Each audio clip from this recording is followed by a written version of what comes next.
దేవుని వాక్యాన్ని మత్తయి 25వ అధ్యాయం 1 నుంచి 13 దాకా మనం చదువుతునేటప్పుడు వాక్యం సెలవిస్తుంది. పరలోక రాజ్యం గురించి ఒక 10 కన్నికల గురించి ఒక ఉదాహరణను యేసు ప్రభు ఆయన పలికి ఉన్నారని లేఖనం సెలవిస్తున్నది. దేవుని రాకడలో మనం ఎలా సిద్ధపాటుతో జీవించాలా.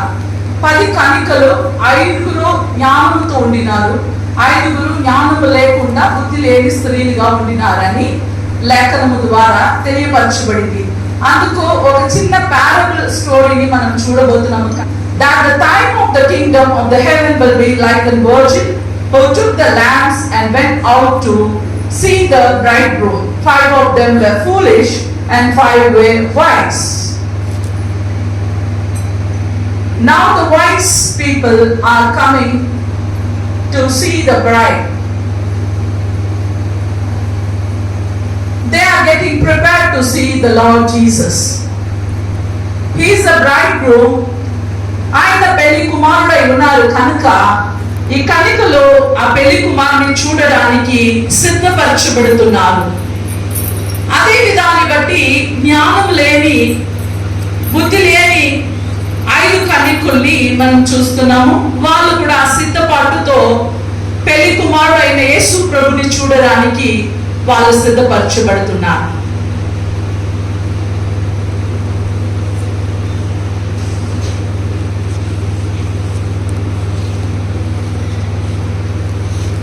సహా వాళ్ళు నూనె పాత్రని కూడా తెచ్చున్నారు.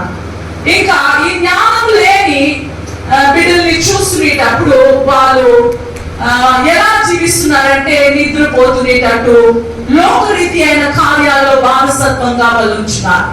ఇప్పుడు వాళ్ళు చేస్తున్న కార్యాన్ని మనం కళ్ళారా చూడబోతున్నాం. లిప్స్టిక్ పెట్టుకొని వాళ్ళు లోకరీతిగా జీవిస్తున్నారు. కొంతమంది అదుపు చూస్తూ వాళ్ళు జీవిస్తున్నారు. చూడండి ఎలాంటి ఏర్పాట్లు అని మనం చూస్తున్నాం.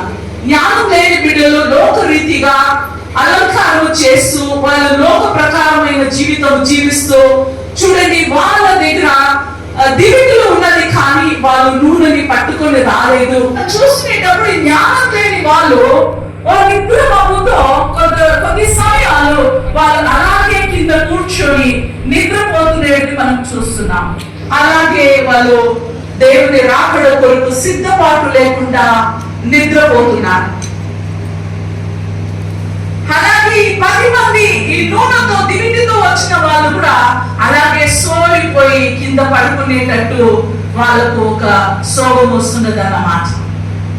ఆ సమయంలో ప్రభు అయిన యేసుక్రీస్తు రాకడ కొరకు వాళ్ళ సిద్ధపాటుతో పెళ్లి కుమారుడు అయిన యేసు ప్రభుని దర్శించడానికి వాళ్ళు ముందుకు వెళుతున్నారు.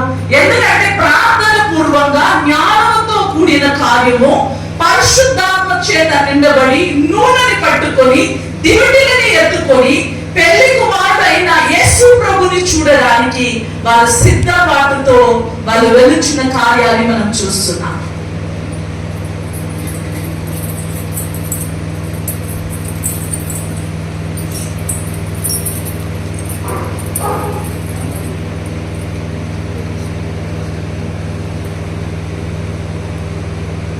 ప్రభు అయిన యేసుక్రీస్తుని చూడడానికి పెళ్లి కుమారుడిని దర్శించడానికి ఈ జ్ఞానవంతురాలు స్త్రీ జ్ఞానముతో కూడిన వాళ్ళు వెళ్ళొచ్చున్నారు. ఆ వెళ్ళొచ్చున్న సమయంలో అకస్మాత్తుగా నిద్రపోతున్న జ్ఞానం లేని ఈ స్త్రీలు వెళ్ళి జ్ఞానముతో కూడిన వాళ్ళతో నూనెను అడుగుచున్నారు.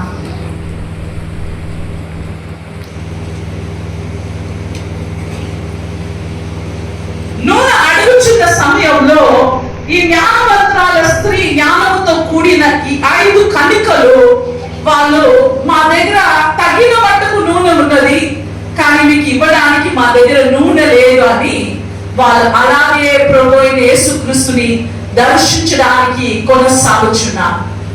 యేసు ప్రభుని దర్శించున్నాం కాబట్టి ప్రభు అయిన దేవుడు వాళ్ళని తీసుకొని వెళ్ళుచున్నారు. ఆ ద్వారంలో వెలుచున్న సమయంలో వెనుకబడి పోతున్న సమయంలో వీళ్ళు వెంబడిస్తున్నారు. నూనె లేని వాళ్ళు వెంబడిస్తున్నారు. కానీ ఆ సమయంలో ద్వారము మూయబడింది. ఆ ద్వారము దగ్గర నిలబడి అంగలారుస్తూ ఈ ద్వారాన్ని తెరవండి తెరవండి తెరవండి అని వారు కేకలు వేస్తూ తడుచున్న సమయంలో ఆ ద్వారం మూయబడింది. మిమ్మును ఎరుగనని మీతో నిశ్చయముగా చెప్పుచున్నాను, ఆ దినమైనను గడియ అయినను మీకు తెలియదు గనుక మెలకువగా ఉండుడి.